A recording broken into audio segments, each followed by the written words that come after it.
some of my neighbor friends who are getting COVID. And yet, do you see it in many masks? Well, I mean, people are not masking.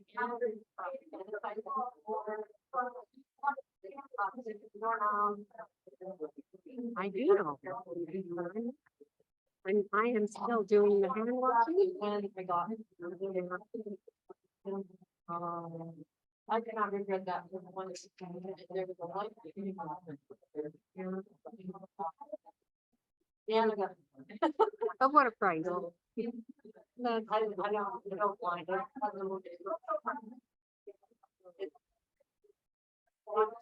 I was only almost every time I had a cold, that's what everybody went through. And then I finally got to a doctor. You obviously have a lung issue. No? Yeah, my mom. I'm like that with bronchitis, but I haven't had pneumonia. I've had, I was hospitalized when I was 3 and a half. My mother said, trachea bronchitis. And then all through my childhood, but we were in polluted Hamilton. And then we moved to the Sioux, and that was good 2 years. And then we went to Sudbury, polluted Sudbury, little garrison. So my brother was really sick. Anyway, I'm glad you're here.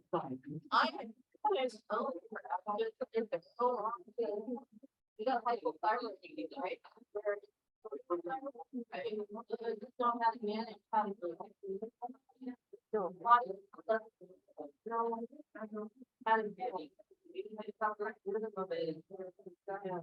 keeping your head warm, you gotta go.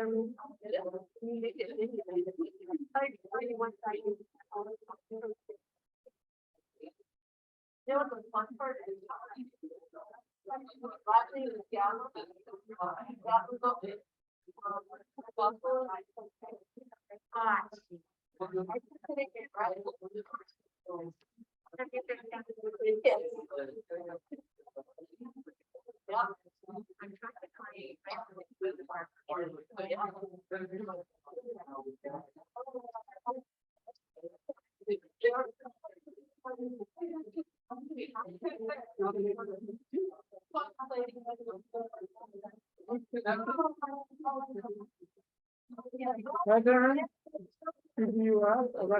Hey, John. My dog. Well, it's kind of around with this. Oh, Hello. Aaron, hey, Aaron. Linda. hey, All right, I'm gonna get rid of this one right now. Hey, look what we got. Nice. Yeah, I can put this anywhere I want.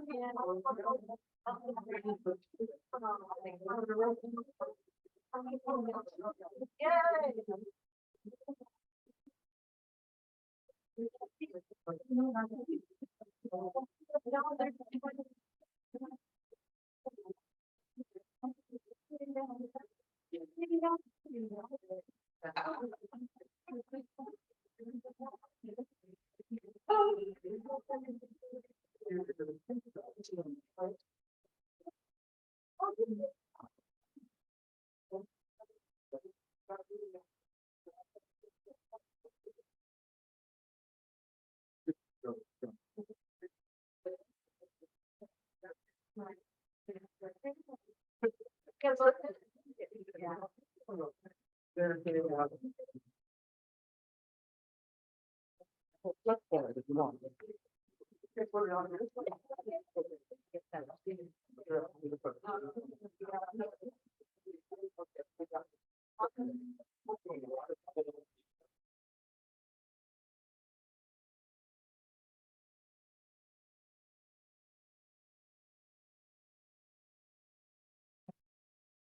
Welcome, everyone.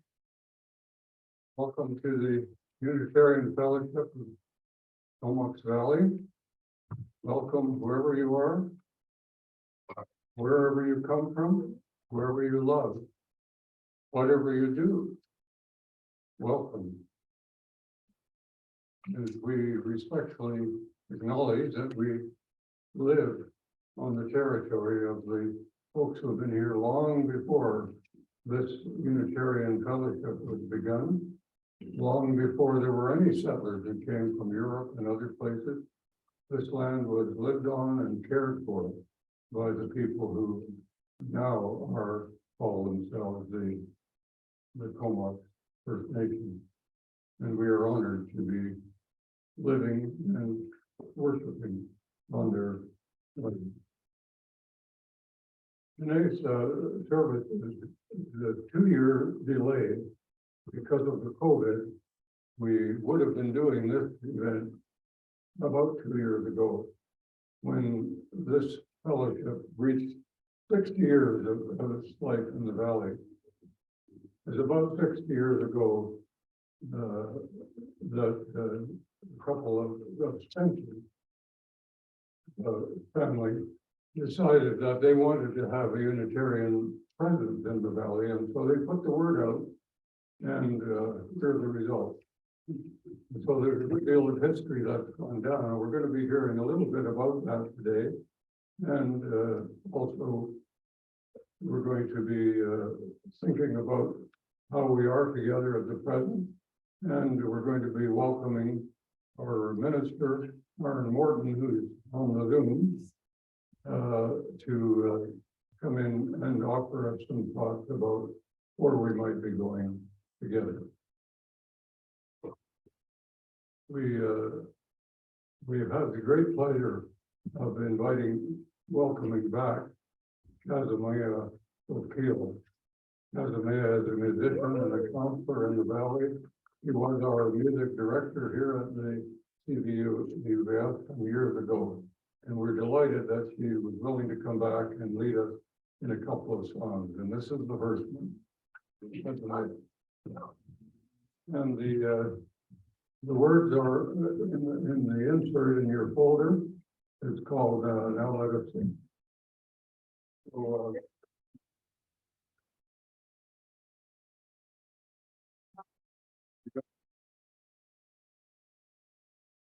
Okay, so, use the mic. oh, the microphone. Hi, everybody. Please work with these. I think they do. Mutually compatible technologies. Okay, so Marvin and I, when Marvin asked me to sing this, I'm like, Marvin, I remember leading this song with you so many years ago. So there's two parts. There's a deep part, that's the Marvin part. And so you can kind of choose who you're going to sing along with. You can sing the low part and off it up. That's no problem. So, What's it called again? yeah. How about if Marvin and I sing it one time, and you can kind of catch what's going on. I think that's.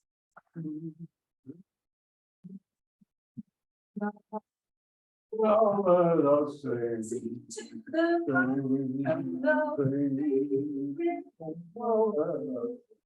to the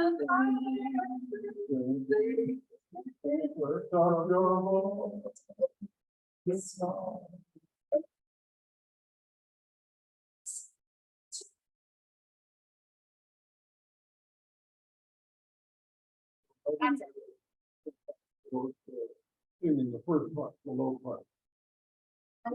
There's 4 verses. There's only one word that gets substituted. And then the Sing Hope Love Joy. verse is at the bottom. Singing before them.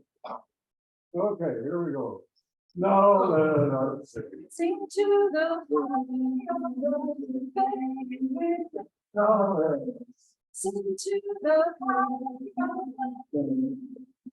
We're not going.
As we gather around this flame, the flame which has been lit every time folks in this community have met over the past 60 years and more. Let the flame remind us of the inspiration that we gain in the life and the power of the love that we share in this community. May it be so. And Barbara has a story for all.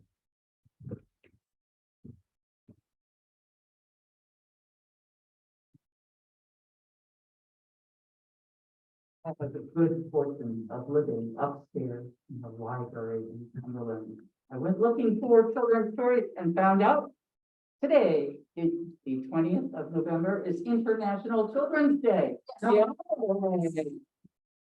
So, when I chose of the many that were available was something written by Amanda Gorman. Many people will recognize that name because she was the poet laureate who wrote lovely poetry for Biden's inauguration. Yeah. So it's called Dane Sing.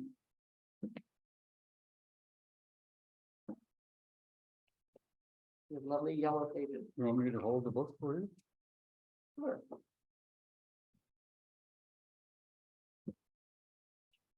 I can hear change coming in its loudest, proudest song. I don't fear change coming, and so I sing along.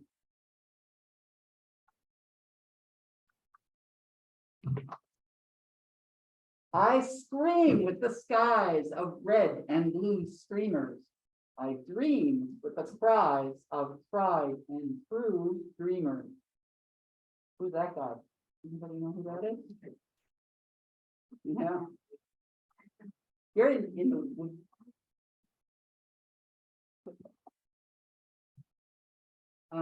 I am a chant that rises and rings. There is hope where my king sings. Trying to solicit a few instrumentalists here and collect a little garbage while they go. Though some don't understand it, those windmills of mysteries, I sing with all the planet and the hills of its history. I dream with 100 hearts, each of us lifting a hand. I use my strengths and my smarts, take a knee to make a stand. I'm bright as the light each day brings. There's love where my king sings.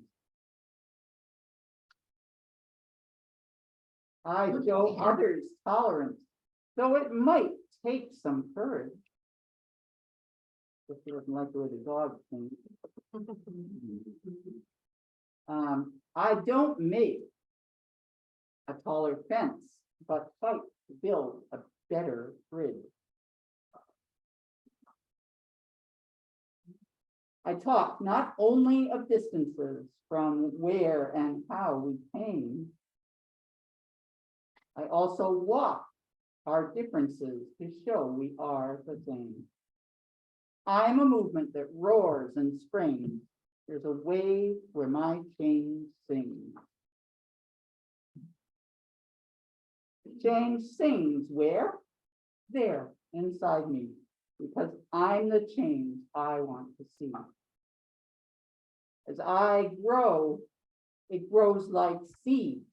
I am just what the world needs.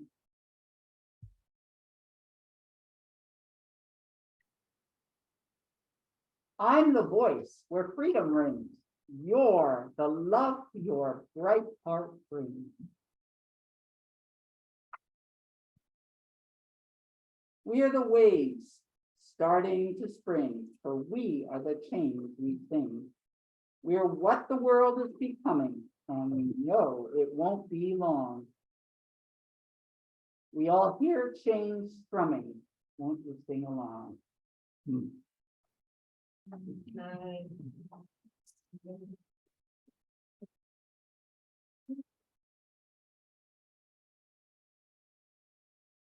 In order that we can pay some attention to what's gone before and what is now and what is to come, perhaps.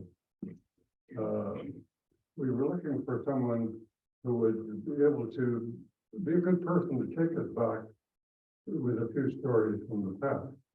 And I couldn't think of anybody better for that than Liz Goodger. When Nina and I came to the valley just about 20 years ago now, I believe you were our president at the time, Liz. I'm not sure, but you've been president more than once, I know that. And so Liz is going to share with us some stories about some of the places we've been as a fellowship. Liz.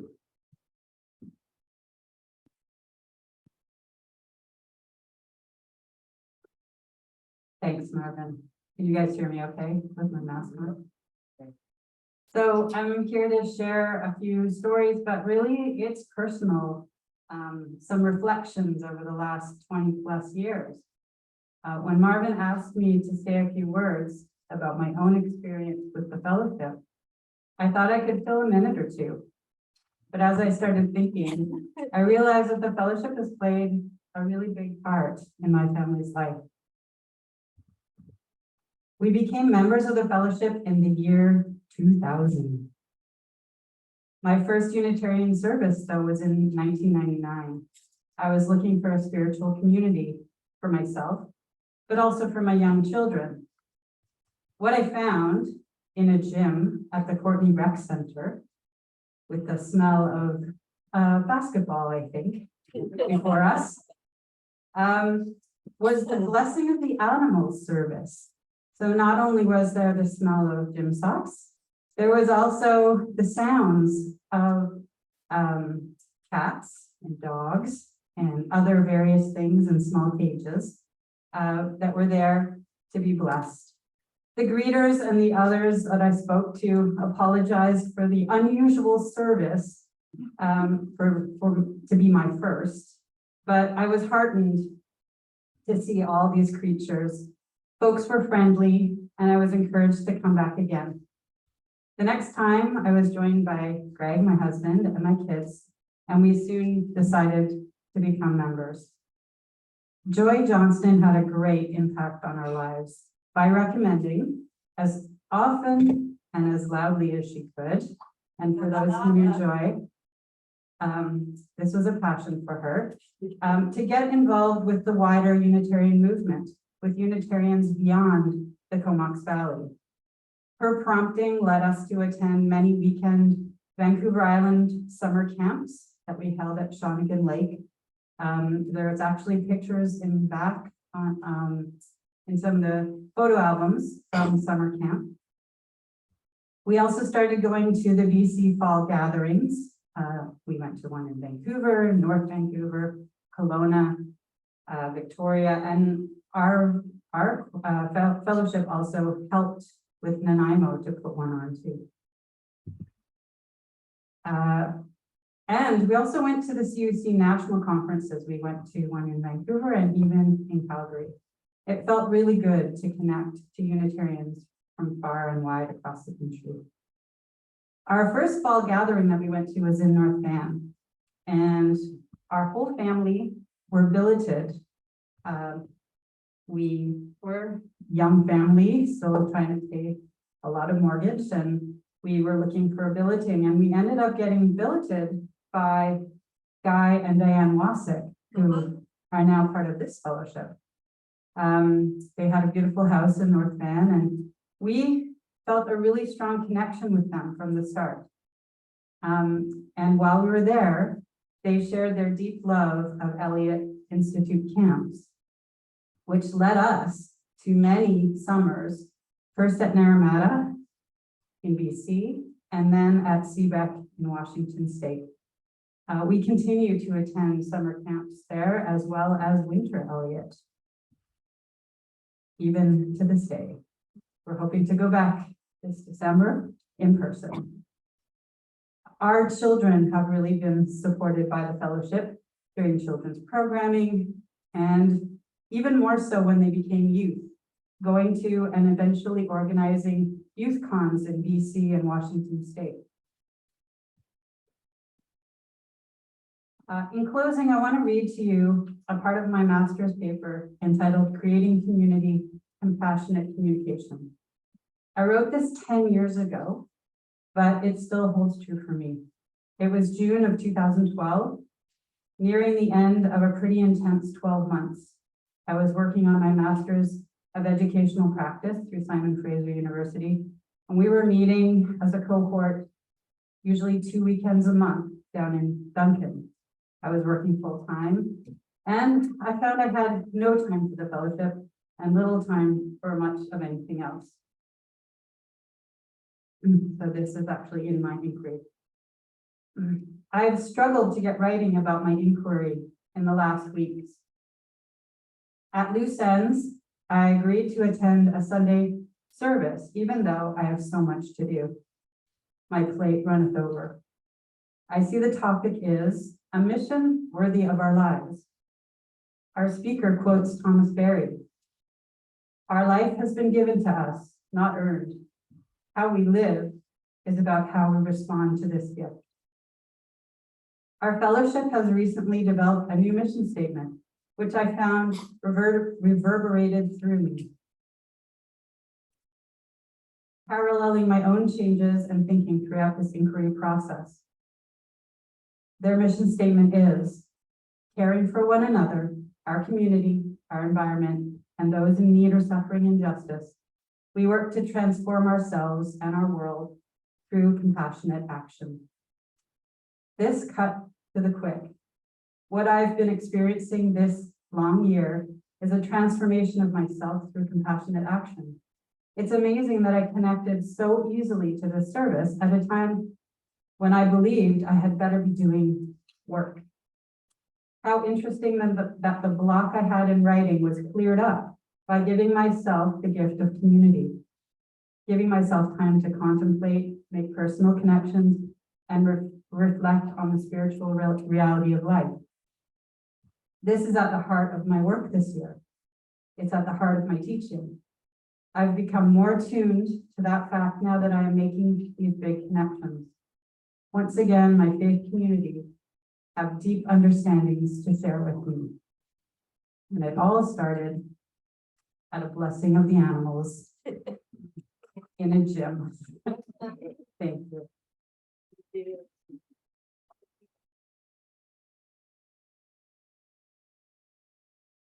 Thank you, Liz. There are many, many people, hundreds of people who have contributed to the life of this fellowship over those many years.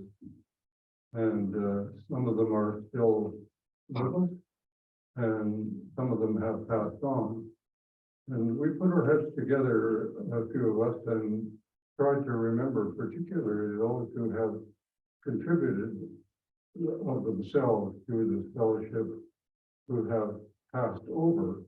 And we've made a list of these, and Donna, who's done most of the work on remembering these books, is going to read them in sections And there are almost 40 of them that we have on our list. And there could be more that if any of you think of someone whose name doesn't appear, Donna's going to read them in blocks reasonably slowly. And each time she comes to the end of a block, Jane will light a tea light for that group of people as we remember them and their service to us.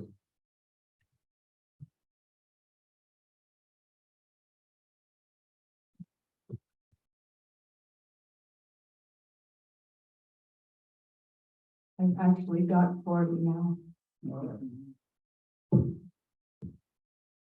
My name is Donna Ziner, and I have been a member of this fellowship since 1983. Well, actually, I started coming in 1983, probably joined in 84 as a member.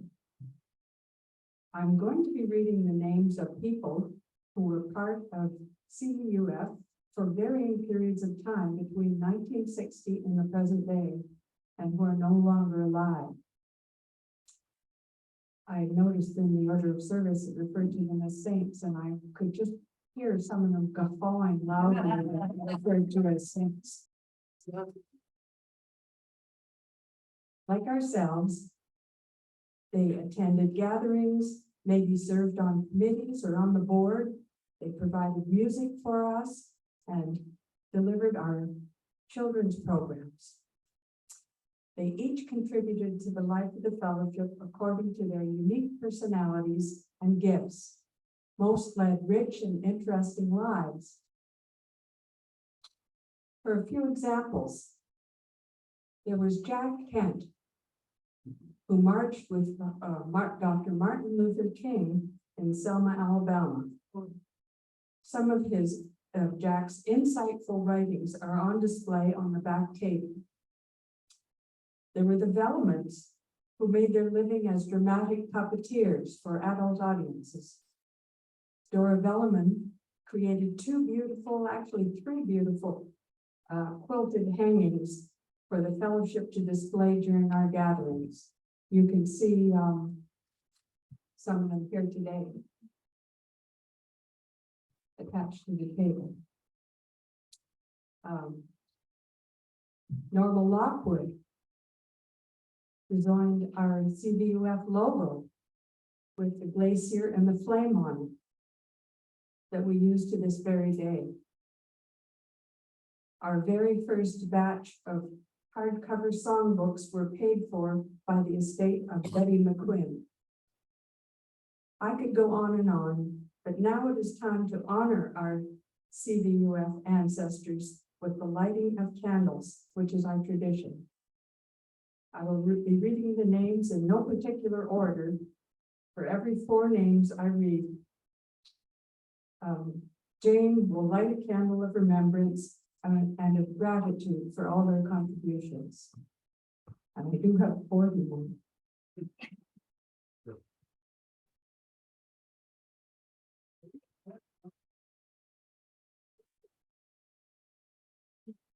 Alice Bullen, Art Johnston, Joy Johnston, Joan Churchill.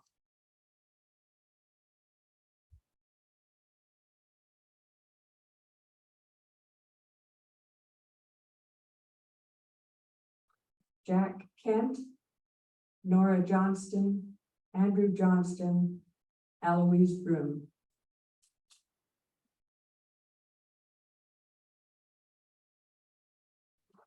Irv Thiel, Helen Thiel, Louise Coleman, Dennis Coleman.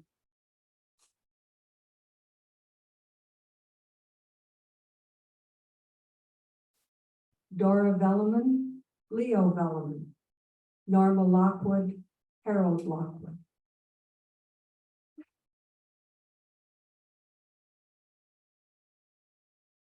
Hope Spencer, Herbert Spencer, Zella Spencer, Dick Peskovitz.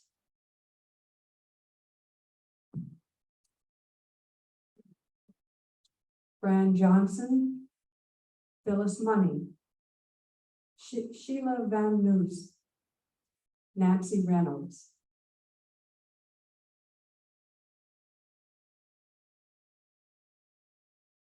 Jean Turner, Heather Kennedy McNeil, Cyril Nelms, Peter Chandler.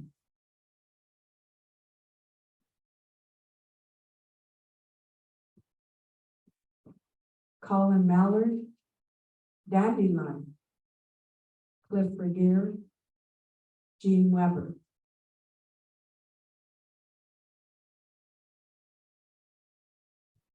Barb Parker, Richard Von Fuchs, Margaret Clayton, Betty McQuinn.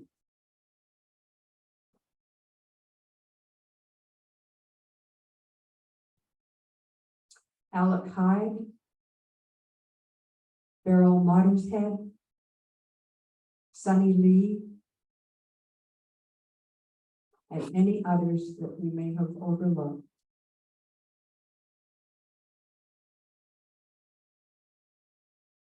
Thank you.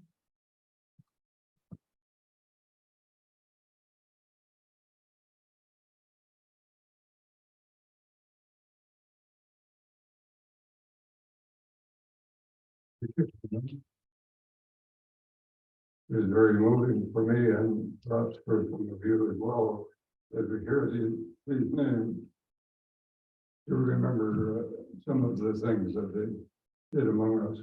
And if anyone thinks of anyone else that we have omitted here, we'd be happy to have them named.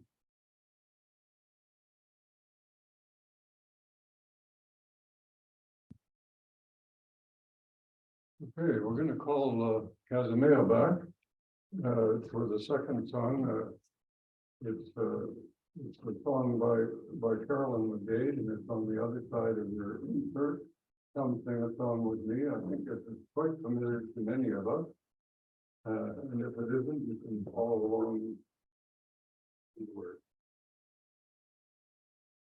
And as we sing, Comes- oh, we could ask people to stand, but hang on a second. I was just gonna say, as we sing, just because we've just lit the candles, let's in our hearts invite the ancestors of this fellowship to sing with us as well and to be with us. Yeah, please rise as you're able, and that helps us sing next week. Yeah, it's a simple song, so we're just gonna go right into it. 1, 2, 3, here we go. Come sing my song with me. Come sing my song with me. Come sing my song with me.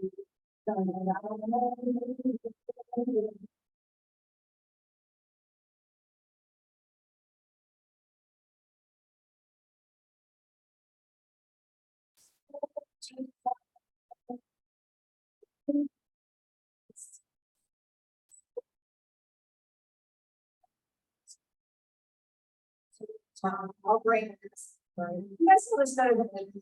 Great.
Do that last minute.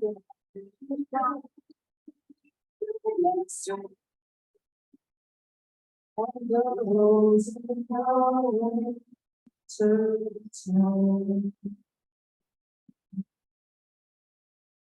was beautiful. Yeah, it's really stick to the, what is the word? That, a rose in the winter, you know, like when it's hard to find. This is what we got here. Endurance, that is true. This is right now they're really enduring. Scarcity, rareness. Yeah. That. Thank you very much. Hey. You coming back, right? If only we could do it like the kids in the band in the books that Barbara read from me. They look like a lively crew. Liz in her comments made reference to a mission statement which was drafted for the fellowship some years ago, and we've been using it ever since. When we did it, it was prepared, by the way, by Mike Bell and myself. And we did it as a provisional thing. We said, well, we may not stay with this, but when and if we wish to change it, we'll change it. But as a representation of how we are together now and how we act, I would like to invite you to speak with me the words of the mission statement. It's printed in the folder. It's also printed on the front of the folder, so there are two places to have it here. Start caring for one another. You see where it is? So let's read it together. Caring for one another, our community, our environment, those in need of suffering. So we work to transform ourselves and our world. So we won't be going into a lot of the actions that we might have been taking. We're going to save some of that for later on, because we're going to have a potluck meal together afterwards. And then we hope to be able to stay on a little while after that, where we can share some memories and some thoughts about the acts that we do together to fulfill this mission statement.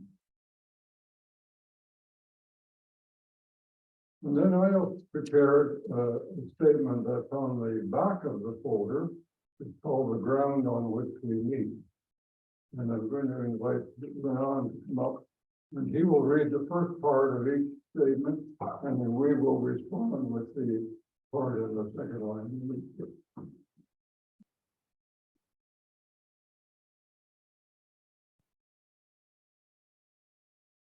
Thank you. Good to do this.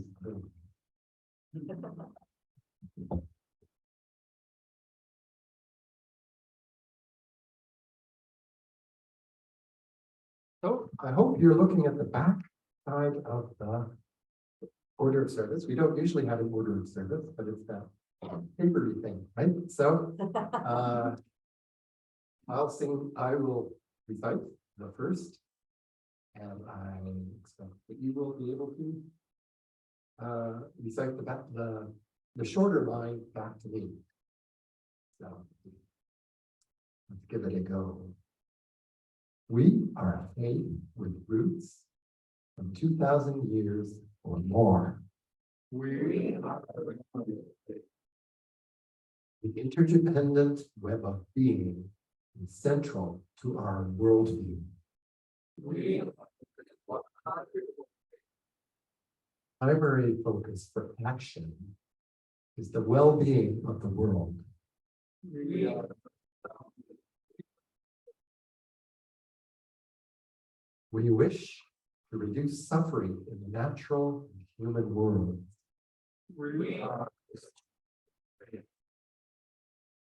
Beliefs are grounded in experience. Ours and trusted others. We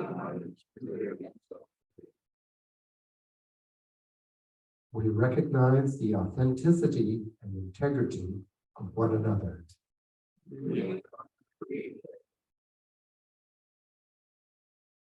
We engage with imagery and story and welcome creativity.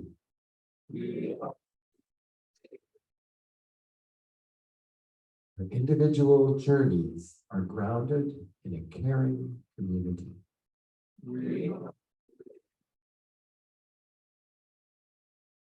We practice inquiry and challenge idolatries, especially our own.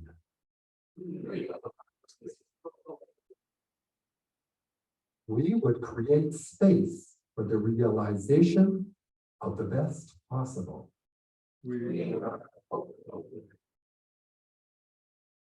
We work to transform ourselves and our world.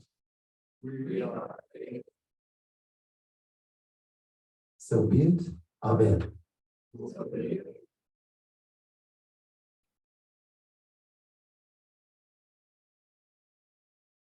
The experiences and connections this community have had will echo in our future work, and to have this explicit reminder of those influences in the form of this beautiful celebration is incredible.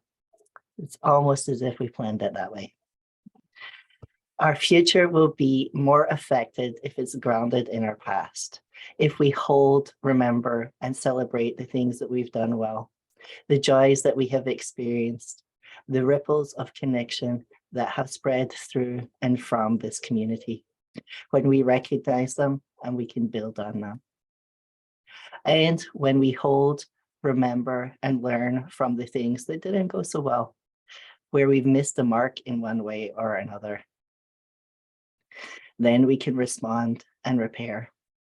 We can endeavor to learn what we can from them with grace and compassion for all involved. None of us can know what the future will hold for us individually or collectively, and the pandemic has shattered any illusion of that. When I think of the big picture of where we're going, what we can work towards, I think where we might go in terms of how we can be with one another. We can't predict the future. We can't predict what the future will bring for us, but we can plan for how we will respond together for whatever that is. Our mission, as we read together earlier, reminds us that we are here to care for one another and our world, that we aim to transform ourselves and our world through compassionate action. We have our plan of what we want and how we want to be with one another. So as we look to the future and we try to plan the details of what we will do, our task becomes a little bit simpler. What will bring us closer to caring for one another, our community, our environment, and those in need or suffering? What will increase our ability to compassionately transform ourselves and our world? And as the world changes around us in big and small ways, if we keep these questions in our decision-making, we will be successful. At our workshop on December 3rd, led by Joan, who's here with us on Zoom today from the CUC, we will hold these questions as we figure out what the next steps of our journey together will be. I hope that you will all come if you're able, and if not, that you'll have a chat with me or the board before it, so you can let us know what's important to you before this workshop. And if you've not been reading the communicator and you missed the info on this, you can again talk to me or the board and we can fill you in on anything you need to know. Every voice is important in this process, and we hope that you will be able to participate in one way or another. Rebecca Solnit said, to be hopeful means to be uncertain about the future, to be tender towards the possibilities, to be dedicated to change all the way down to the very bottom of your heart. I hope that you will engage with Comox Valley Unitarian Fellowship with this sense of hope as we look towards our future together. May it be so.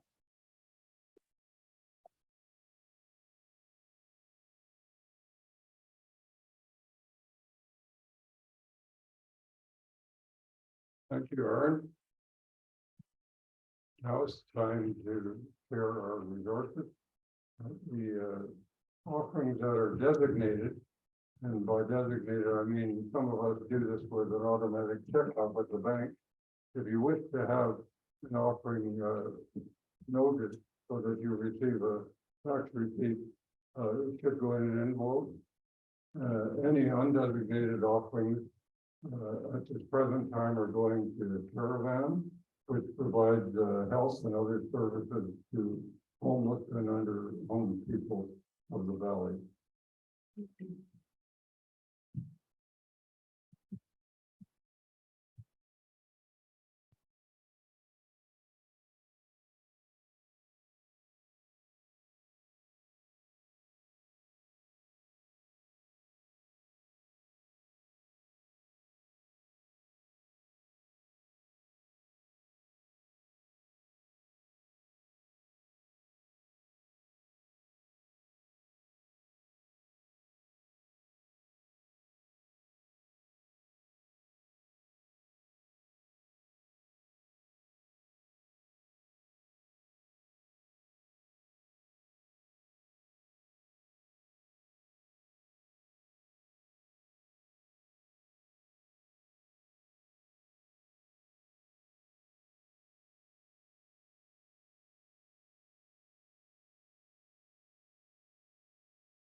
We've had a wonderful gift recently in our fellowship where Tara, one of our newer members, has volunteered to put together a small choral group.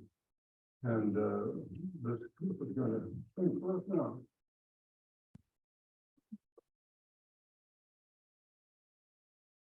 Just so everyone knows, this song is called Lead with Love. It's a call and response. So if you want to join in, feel free. The songwriter is called Melanie Demore.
As we extinguish the flame is of memory, of those who have gone before, and also the flame in the chalice that we will light again. Let not the light go out in your own spirit, and let this light which we have shared go with you on your way.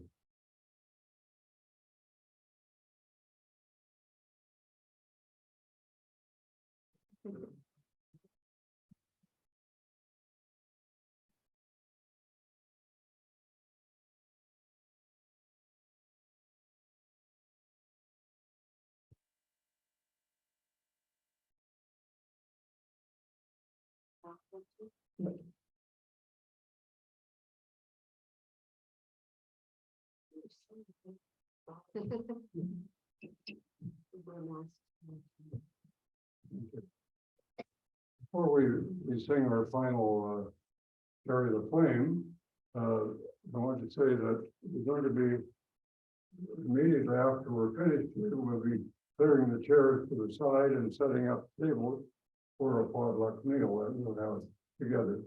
And if you come and you haven't brought anything for potluck, but if you're able and willing to stay with us, we'd be most welcome to have you. And then, as I said earlier, after that, we hope to stay around a little bit longer and share some other memories and thoughts about things. There are some things put out on the table at the back with albums of photographs, some of the things of the past, and the decorations that have been put up, for which we're very grateful. So let's make a circle as we can and sing Carry the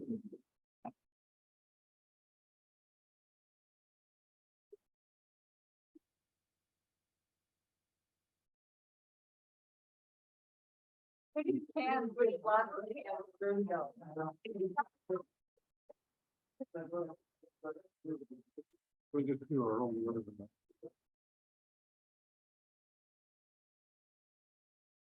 Carry the flag for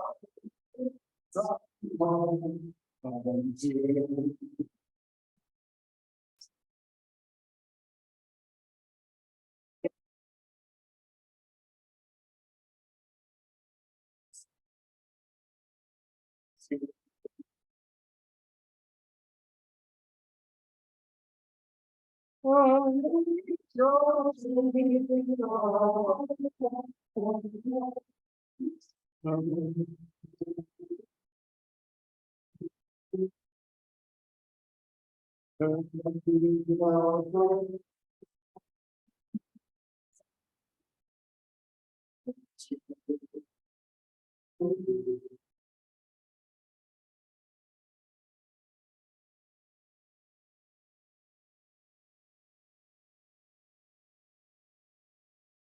you, everybody.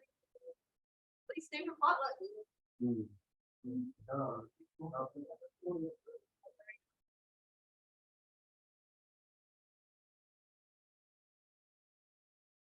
Okay, everybody on Zoom, hey. I'm looking at the screen and saying, hey. Hey. Hi. Wonderful, wonderful, wonderful to see you all here this day. Wonderful to have Joe Carroll and Pete with us. Wonderful to have Aaron Morton with us. Wonderful to have Kristen with us. Yeah.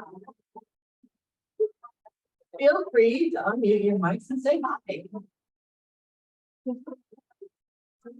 Goodbye. Have a lovely meal. You can't be with us for the meal, but we'll think of you. Look forward to seeing you in 2 weeks' time, John. Right. Bon appetit, everyone. I'm heading to dinner. See you later. Me too. I'll see you in a couple of weeks. Bye.